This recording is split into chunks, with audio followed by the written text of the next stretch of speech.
नमस्कार दोस्तों, study for ISPCS with notes में आपका स्वागत है। आज हम लोग आधुनिक भारतीय इतिहास का एक महत्वपूर्ण अध्याय पढ़ेंगे जो कि 1757 से 1858 के बीच जन आंदोलन है। यह हमारा छठा लेक्चर होगा और इस वीडियो में मैंने सभी जन आंदोलन के महत्वपूर्ण फैक्ट और उसके साथ ही प्रीवियस ईयर क्वेश्चन के सभी बिंदुओं को मैंने इसमें ऐड किया है। तो चलिए वीडियो स्टार्ट करते हैं। देखिए, पहला यहाँ पर है सन्यासी विद्रोह। सन्यासी विद्रोह कहाँ और कब हुआ है? तो सन्यासी विद्रोह बंगाल में 1770 और 80 के दशक में हुआ है। कहाँ हुआ है? बंगाल में। देखिए, ये सन्यासी जो थे ये हिंदू नागा और गिरी सशस्त्र सन्यासी थे। ठीक है, हिंदू नागा और गिरी के सशस्त्र सन्यासी थे जो कभी मराठा और राजपूत सेनाओं का हिस्सा हुआ करते थे। तो विद्रोह का कारण क्या था? अंग्रेज़ों के द्वारा तीर्थयात्रियों पर प्रतिबंध लगा दिया गया था, जिसके कारण इन्होंने विद्रोह किया था। तो लंबे सैन्य अभियान के बाद इस विद्रोह को कुचल दिया गया। इस अभियान का नेतृत्व किसने किया था? तो नेतृत्व वारेन हेस्टिंग के द्वारा किया गया था। जो सन्यासी विद्रोह को कुचलने का जो अभियान था वह वारेन हेस्टिंग के द्वारा किया गया था। आगे बढ़ते हैं। बंकिम चंद्र चटर्जी के किस उपन्यास में सन्यासी विद्रोह का उल्लेख मिलता है? तो आनंद मठ में सन्यासी विद्रोह का उल्लेख मिलता है। देखिए, जो वंदे मातरम गीत है, वंदे मातरम गीत बंकिम चंद्र चटर्जी की प्रसिद्ध उपन्यास ये आनंद मठ से लिया गया है। ठीक है, यह पता है। तो आप बताइए कि वंदे मातरम गीत को कांग्रेस द्वारा कब और किस अधिवेशन में पहली बार गाया गया था? तो आपको बता दें कि यह जो है 1896 ईस्वी में कांग्रेस के किस अधिवेशन में? तो कलकत्ता अधिवेशन में।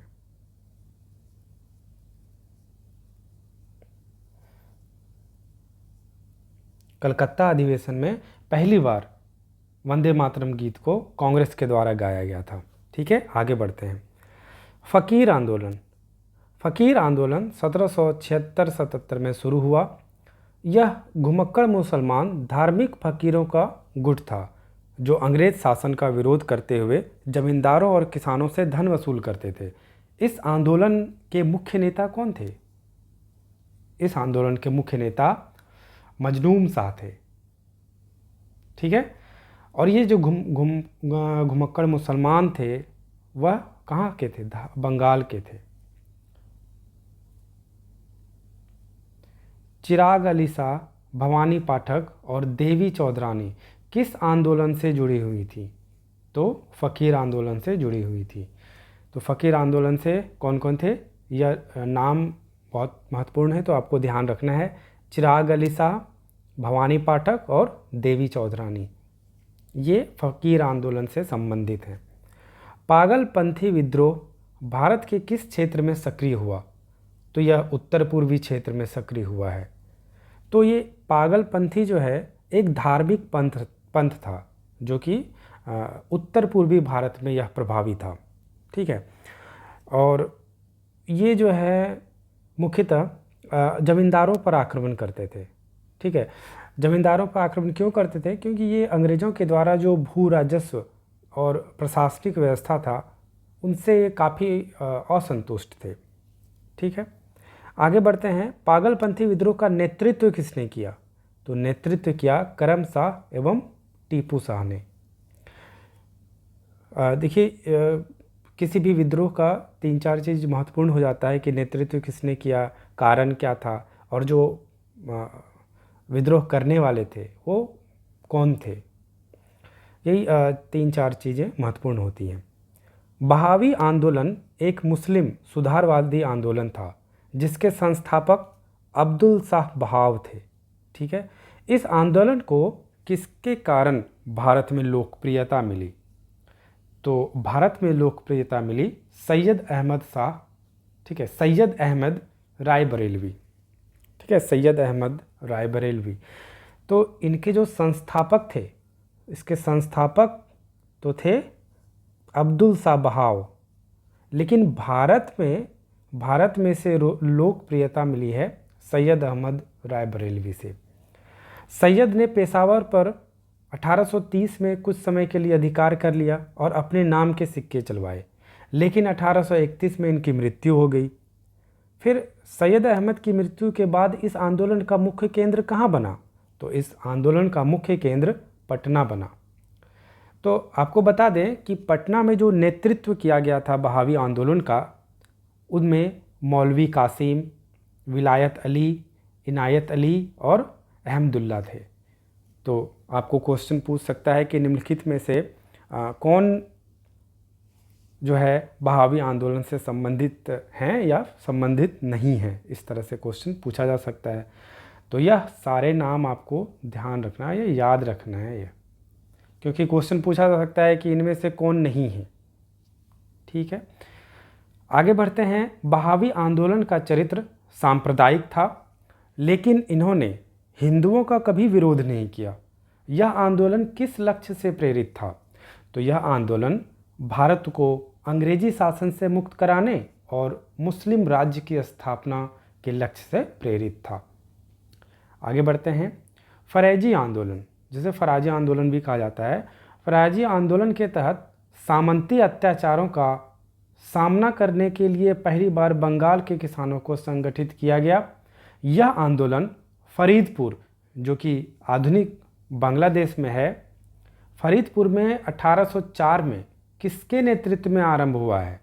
तो यह हाजी शरीयतुल्लाह के नेतृत्व में आरंभ हुआ। और फराजी आंदोलन का मुख्य उद्देश्य क्या था? इस्लाम में सुधार करना। 1840 में हाजी शरीयतुल्लाह की मृत्यु के बाद इस आंदोलन का नेतृत्व किस पुत्र ने किया? तो दादू मियाँ। क्या नाम था? दादू मियाँ। तो आपको ध्यान रखना है कि हाजी शरीयतुल्लाह की मृत्यु के बाद इस आंदोलन का नेतृत्व किसके द्वारा किया गया है? तो उनका पुत्र था दादू मियाँ, उनके द्वारा। नेक्स्ट है, कूका आंदोलन की शुरुआत पश्चिमी पंजाब में भगत जवाहर मल के नेतृत्व में, किसके नेतृत्व में? भगत जवाहर मल के नेतृत्व में हुआ। और उनका चर्चित नाम क्या था? उनका चर्चित नाम था सियान साहब। आगे बढ़ते हैं। कूकाओं का पहला विद्रोह राम सिंह के अधीन 1869 ईस्वी में फिरोजपुर में हुआ। तो 1872 में उनको कहाँ निर्वासित कर दिया गया? जहाँ 1885 में उनकी मृत्यु हो गई, जिसके बाद यह आंदोलन समाप्त हो गया। तो राम सिंह के अधीन जो हुआ था, तो उन्हें जो है रंगून निर्वासित कर दिया गया था। 1872 में कहाँ निर्वासित किया गया था? रंगून। ठीक है, तो पहला ये आपको ध्यान रखना है कि पहला विद्रोह जो है कूकाओं का, वो किसके अधीन किया गया था? राम सिंह के अधीन। ठीक है, कहाँ किया गया था? कहाँ हुआ था? तो फिरोजपुर में। और उन्हें कहाँ निर्वासित कर दिया गया? 1872 में रंगून। यह फैक्ट आपको ध्यान रखना है। किसने नामधारी आंदोलन चलाया था, जिसके तहत मद्य निषेध, गोमांस निषेध, वृक्ष पूजा और महिलाओं की समानता पर बल दिया था? तो नामधारी आंदोलन बाबा राम सिंह के द्वारा चलाया गया था। रामोसी विद्रोह 1822 में महाराष्ट्र में मराठा साम्राज्य के पतन के बाद बढ़े हुए भूमिकर के विरोध में हुआ था। इस विद्रोह में किसने भाग लिया? तो इस विद्रोह में कभी मराठा सेना में सैनिक और सिपाही के रूप में कार्यरत मराठों ने भाग लिया था। यह जो थे मुख्यतः अधीनस्थ कर्मचारी थे मराठा साम्राज्य के, जिन्होंने पतन के बाद कृषि को अपना लिया था। रामोसी महाराष्ट्र, मध्य प्रदेश और कर्नाटक में पाए जाने वाले भारतीय समुदाय हैं। रामोसियों ने 1822 में किसके नेतृत्व में अधिक लगान निर्धारण तथा कर वसूली की उत्पीड़क प्रणाली के विरुद्ध विद्रोह किया? तो वह थे चीतर सिंह। भयंकर अकाल और अन्ना भाव के कारण 1825-26 में रामोसियों ने किसके नेतृत्व में दूसरी बार विद्रोह किया, जिसके बाद ब्रिटिश सरकार ने उनको भूमि अनुदान दिया और उन्हें पहाड़ी पुलिस में भर्ती किया। तो यह जो है विद्रोह दूसरी बार उमा जी के नेतृत्व में किया गया था। ठीक है, पहली बार चीतर सिंह के नेतृत्व में किया गया था। नेक्स्ट है गडकरी विद्रोह। 1844 में महाराष्ट्र के कोल्हापुर में हुआ था। और गडकरी क्या हुआ करते थे, तो ये जो गडकरी थे ये मराठों के किले में कार्यरत आनुवांशिक कर्मचारी ही थे। ठीक है, गडकरी आनुवांशिक कर्मचारी थे। गडकरी लोगों ने विद्रोह के दौरान किन 2 दुर्गों पर अधिकार कर लिया, जिसको दबाने में लंबे संघर्ष के बाद अंग्रेजों ने सफलता पाई। तो ये दुर्ग थे समनगढ़ और भूदरगढ़। वेलुथम्पी विद्रोह त्रावणकोर, जो कि वर्तमान में केरल का क्षेत्र है, त्रावणकोर में वेलुथम्पी के नेतृत्व में कब हुआ था? जब वेलुथम्पी विद्रोह कब हुआ था कि तो यह जो है 1808 और 9 ईस्वी में हुआ था। किसके नेतृत्व में? वेलुथम्पी के नेतृत्व में। ये वेलुथम्पी जो हैं ये केरल के दीवान थे और इन पर काफ़ी भारी वित्तीय बोझ के कारण इन्होंने विद्रोह कर दिया गया था, विद्रोह किए थे इन्होंने।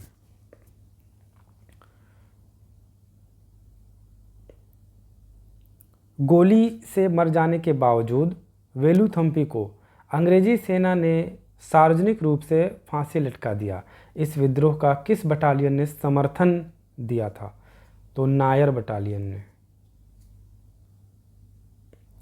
किस क्षेत्र के हो आदिवासियों ने बढ़े हुए भूमि कर के कारण जमींदारों एवं अंग्रेजों के विरुद्ध पहले 1820-21 में और बाद में 1831 में विद्रोह कर दिया, जो 1837 तक चला? तो ये जो हो आदिवासी हैं उन्होंने 2 बार किया, एक पहले जो है 1820-21 में, बाद में 1831 में विद्रोह किया, जो कि 1837 तक चला। तो कहाँ किया था, किस क्षेत्र में? तो छोटा नागपुर क्षेत्र में। कित्तूर के विद्रोहियों ने कित्तूर के कलेक्टर की हत्या कर कित्तूर की स्वतंत्रता की घोषणा कर दी, जिसके बाद अंग्रेजों ने इस विद्रोह को कुचलने के लिए दमनकारी नीति अपनाई। कित्तूर चेन्नम्मा विद्रोह कब व किस राज्य में हुआ? तो यह जो है 1824 से 29 में हुआ। कहाँ हुआ? कर्नाटक में हुआ। तो कारण क्या था कित्तूर चेन्नम्मा के द्वारा विद्रोह करने का? कारण था कि गोद लिए गए उत्तराधिकारी शासक को अंग्रेजों ने मान्यता नहीं दिया था। ठीक है, इसलिए कित्तूर चेन्नम्मा के द्वारा विद्रोह कर दिया गया था। वह जनजाति विद्रोह जिसने खूनी संघर्ष का रूप ले लिया और बाद में इसके क्षेत्र को दामिनी कोल क्षेत्र घोषित किया गया। तो कौन सा क्षेत्र था वह? राजमहल की पहाड़ियों में पहाड़िया विद्रोह। तमिलनाडु से लेकर बंगाल और मध्य भारत तक फैले खोंड जनजाति के लोगों ने 1837 से 1856 के मध्य ब्रिटिश सरकार के खिलाफ विद्रोह किया। खोंड विद्रोह का नेतृत्व किसने किया था? तो खोंड विद्रोह का नेतृत्व चक्र बिसोई के द्वारा किया गया था। तो कारण क्या था खोंड विद्रोह का? कारण था कि अंग्रेजों के द्वारा मानव बलि को प्रतिबंधित कर दिया गया था। आगे बढ़ते हैं।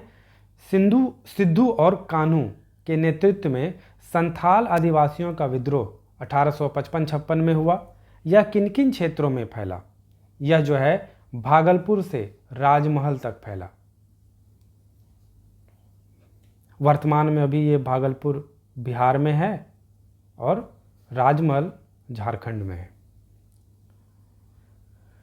राजस्थान के बांसवाड़ा, सूंड और डूंगरपुर क्षेत्र में भील विद्रोह किसके सिद्धांतों से प्रेरित होकर प्रारंभ हुआ? तो ये थे सुरजी भगत और गोविंद गुरु। मुंडा विद्रोह 1893 और 1900 के मध्य बिरसा मुंडा के नेतृत्व में हुआ। इस विद्रोह के प्रारंभ का प्रमुख कारण क्या था? तो कारण था खुटकट्टी भूव्यवस्था। ये खुटकट्टी क्या था? एक भूव्यवस्था था। खुटकट्टी भूव्यवस्था का जमींदारी भूव्यवस्था में परिवर्तित कर देना। बिरसा मुंडा को धरती आबा कहा जाता था। इनके विद्रोह को किस नाम से जाना जाता था? तो इनके विद्रोह को उल गुलान के नाम से जाना जाता था, जिसका अर्थ होता है महाविद्रोह। नेक्स्ट है, बिरसा मुंडा के गुरु कौन थे? तो बिरसा मुंडा के गुरु आनंद पांडे थे। नेक्स्ट, ताना भगत आंदोलन प्रथम विश्व युद्ध के बाद किस क्षेत्र में प्रारंभ हुआ? तो यह छोटा नागपुर क्षेत्र में प्रारंभ हुआ। उस समय यह बिहार में था, लेकिन वर्तमान समय में अभी छोटा नागपुर झारखंड में है। और ताना भगत आंदोलन कब प्रारंभ हुआ? 1914 ईस्वी में। यह डेट भी आपको याद रखना है। आंदोलन का नेतृत्व आदिवासियों के बीच उन लोगों ने किया जो फकीर या धर्माचार्य थे। ठीक है, ताना भगत आंदोलन। ताना भगत आंदोलन से कौन सी जनजाति जुड़ी हुई है? तो उरांव जनजाति जुड़ी हुई है। छोटा नागपुर जनजाति विद्रोह कब हुआ था? छोटा नागपुर जनजाति विद्रोह 1920 में हुआ था। नागा आंदोलन की शुरुआत युवा रोगमेई जदोनांग के द्वारा की गई। जदोनांग को 29 अगस्त 1931 में फांसी देने के बाद इस आंदोलन को किसने नेतृत्व प्रदान किया? तो नागा महिला गेडिनल्यू के द्वारा इस आंदोलन को फर्दर नेतृत्व प्रदान किया गया। नागा आंदोलन को मणिपुर विद्रोह के नाम से भी जाना जाता है। गेडिनल्यू को रानी की उपाधि किसके द्वारा प्रदान की गई? तो जवाहरलाल नेहरू के द्वारा। किन आदिवासी आंदोलनकारियों ने आंध्र प्रदेश के गुंटूर जिले में 1920 में असहयोग आंदोलन के समय शक्तिशाली जंगल सत्याग्रह की शुरुआत की? तो यह चेंचू आदिवासियों के द्वारा। 1921-22 में किनके द्वारा, किसके नेतृत्व में भील विद्रोह ने उग्र रूप धारण कर लिया, जिसके बाद कांग्रेस ने इस विद्रोह से अपने रिश्ते की बात को नकार दिया? तो वह कौन थे? किसके नेतृत्व में हुआ था उग्र? तो मोतीलाल तेजावत के नेतृत्व में भील विद्रोह उग्र रूप धारण कर लिया था। रंपा विद्रोह 1879 ईस्वी में शुरू हुआ, जो 1920-22 ईस्वी तक छिटपुट ढंग से चलता रहा। तो आंध्र प्रदेश में यह विद्रोह किसके नेतृत्व में हुआ? तो अल्लूरी सीताराम राजू के नेतृत्व में। ईस्ट इंडिया कंपनी की सरकार ने 1880 ईस्वी में इस विद्रोह को दबा दिया। रंपाओं तथा उनके जमींदारों को क्रमशः क्या कहा जाता था? तो मुट्टा और मुट्टादार कहा जाता था। अब हम लोग चुआर विद्रोह। चुआर विद्रोह 1766 में बंगाल और बिहार के 5 जिलों में प्रारंभ हुआ, जो 1772 तक चला। आदिम जनजाति चुआर या भूमिन बंगाल के किस जिले में रहते थे? तो यह बंगाल के मेदिनीपुर जिले में रहते थे। चुआर लोगों ने अकाल, भूमिकर आदि के कारण अंग्रेजों के विरुद्ध विद्रोह कर दिया। चुआरों ने किस राजा के इस विद्रोह का नेतृत्व किया था? तो राजा जगन्नाथ के नेतृत्व में चुआर ने विद्रोह किया था। छोटा नागपुर क्षेत्र में मुंडा, ओरांव, हो, महाली आदि जनजातियां निवास करती थी। इन्हें मैदानी लोग क्या कहते थे? इन्हें मैदानी लोग कोल कहते थे। कोलों ने कोल विद्रोह दीकू यानी कि जो बाहर के लोग थे, जैसे कि अंग्रेज लोगों के विरुद्ध छोटे पैमाने पर कर दिया। कोलों ने कोल विद्रोह दीकू लोगों के विरुद्ध छोटे पैमाने पर किया था, जिसे आगे चलकर व्यापक रूप धारण कर लिया, जिसने आगे चलकर बड़ा रूप धारण कर लिया। तो इस विद्रोह का नेतृत्व किसने किया था? नेतृत्व किया था बुद्धो भगत ने। याद रखना है आपको नाम, और कोल विद्रोह का डेट भी याद रखना है, 1831 से 32। खांसी विद्रोह। खांसी विद्रोह जो है, खांसी विद्रोह का कारण अंग्रेजों का जयंतिया व गारो पहाड़ियों के क्षेत्र पर अधिकार करना था। इस विद्रोह का नेतृत्व किसने किया? सरदार तीरथ सिंह के द्वारा नेतृत्व किया गया था खांसी विद्रोह का। पोटो हो के नेतृत्व में हो विद्रोह कब हुआ? हो विद्रोह 1820 और 21 में हुआ। तो यह हम लोगों ने देखा जो भी जन आंदोलन थे, जन आंदोलन के बारे में हम लोग मुख्यतः लगभग सभी इम्पोर्टेंट फैक्ट को देख लिए। आई होप यह वीडियो आप लोगों को अच्छा लगा होगा, और अगर अच्छा लगे तो लाइक कीजिए, सब्सक्राइब कीजिए channel. Thank you very much. मिलते हैं अगले वीडियो में।